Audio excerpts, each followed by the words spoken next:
จะกลับมา แล้วพวกข่อยสองมีลูก ก็จะพากันไปตลาด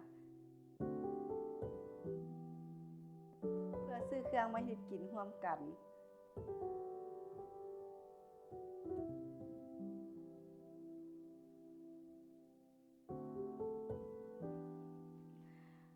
เป็นมื้อหนึ่งที่ข่อยมีความสุขที่สุด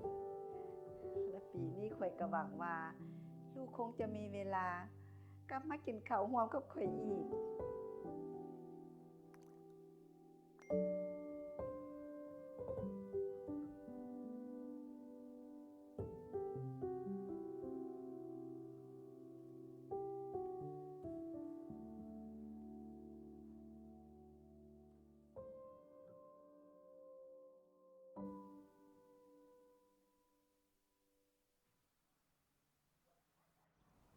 อันที่จริงกะบ่ได้คาดไว้หยังดอก แค่อยากเซอร์ไพรส์แม่ซื่อๆ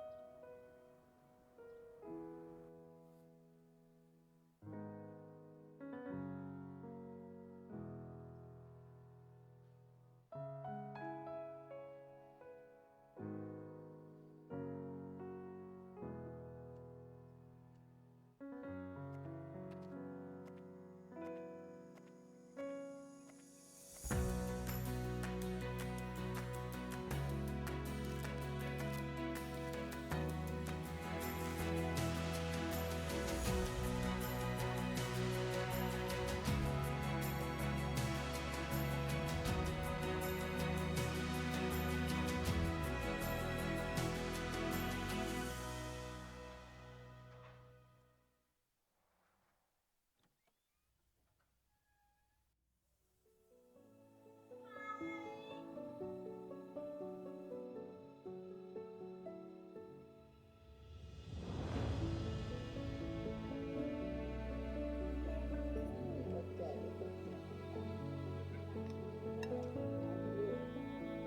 ่อีกว่าสิบ่มา ก็อยากให้ดีใจด้วยล่ะทีนี้มันวันแม่ลูกก็เลยอยากมาอวยพร ขอให้แม่มีสุขภาพแข็งแรงอยู่กับลูกไปโดนๆแล้วก็อยากให้ลูกกับพ่อหลาย สุดท้ายนี้อยากบอกว่าหาแม่เด้อฝันวันแม่เด้อ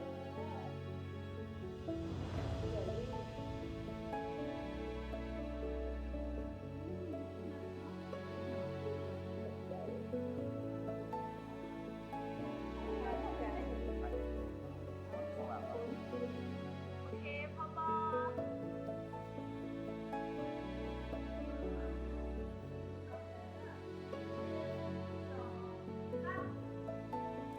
บอกฮักแม่ของทานไปกับเครือข่ายของ Unitel ให้ชีวิตที่สดใส